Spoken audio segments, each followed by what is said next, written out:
No que se refere a Lucas 3, 23 até 38, três absurdos apenas para você fazer a comparação. Primeiro, é mencionado o seguinte nessa lista: a genealogia de Jesus Cristo.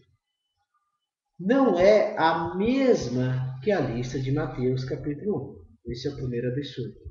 Segundo, é mencionado bem no começo de Lucas 3, 23, que Eli é o pai de José.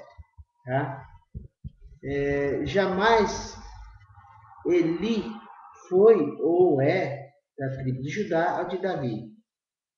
Esse Eli que está falando aqui, se você ver na referência da Ferreira de Almeida, no rodapé, está falando do Eli de Samuel.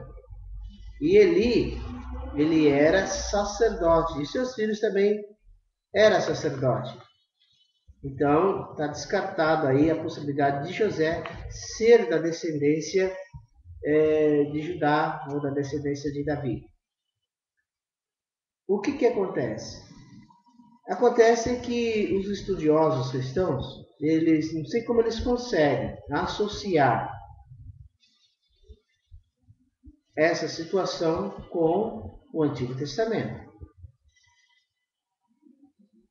Outra situação, que é a terceira, e deve ser avaliada com muito cuidado. Eu falo muito cuidado no sentido de muita atenção, muita reflexão.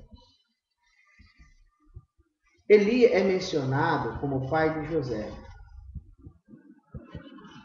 Só que esse Eli, segundo a referência da Ferreira de Almeida, é o Eli lá de Samuel. De Eli, de Samuel até Mateus, muitas gerações passaram. José, então, viveu muito tempo. Eli, então, viveu muitos anos. Foram muitas gerações que passaram até chegar na história de genealogia de Jesus Cristo. Vocês entenderam? Então é isso. São três situações aí complicadas para os teólogos explicarem. Primeira, não é a mesma que a lista de Mateus. Lucas não é a mesma lista de Mateus capítulo 1. Segunda questão, Eli é mencionado como pai de José, mas Eli não era das tribos de Judá, da tribo de Davi. Ele era um levita. Lembrando, levita é aquele que trabalhava no sacerdócio. Terceira questão. Depois de Eli até José, relatado em Mateus, passou a ser várias gerações. Então, esse é um apontamento que deve ser reavaliado aí pelos teólogos, reconsiderado e,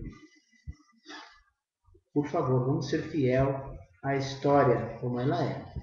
No próximo vídeo, vamos avaliar um pouquinho sobre Jesus, nascido da concepção virginal. Nós vamos pegar um outro texto onde os teólogos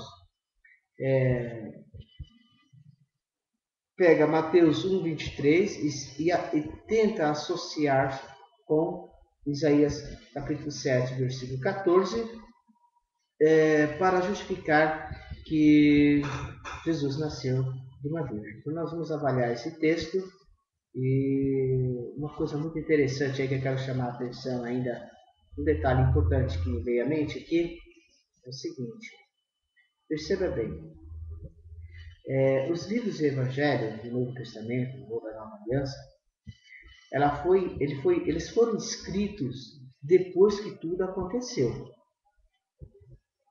Segundo a própria teologia, tá?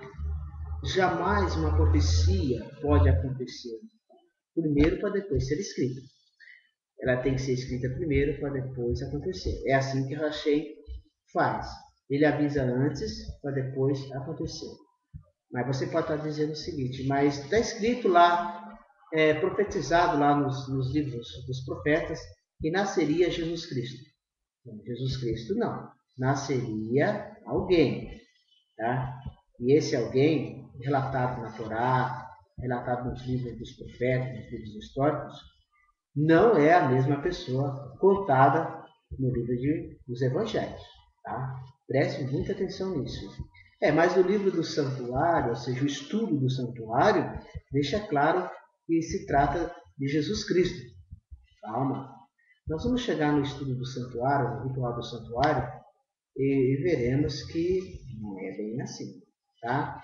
Vocês vão ver os textos contundentes da Torá, os livros que falam sobre o ritual no santuário, não é a mesma coisa que está relatado lá em Hebreus. Não estou descartando 100% de Hebreus, mas Hebreus é uma compilação de algumas partes do livro que fala sobre o santuário, tá? E mesclaram ali a situação, fizeram sincretismo para justificar que o Jesus Cristo aí dos cristãos realmente veio. Tá? Mas nós vamos chegar logo lá. Vamos para a próxima parte, onde nós vamos tratar um pouquinho mais, trabalhar um pouquinho mais sobre Isaías capítulo 7, versículo 14, em conexão com Mateus capítulo 1, versículo 23. Faça os seus comentários, teremos um imenso prazer e respondemos. Obrigado pela sua participação.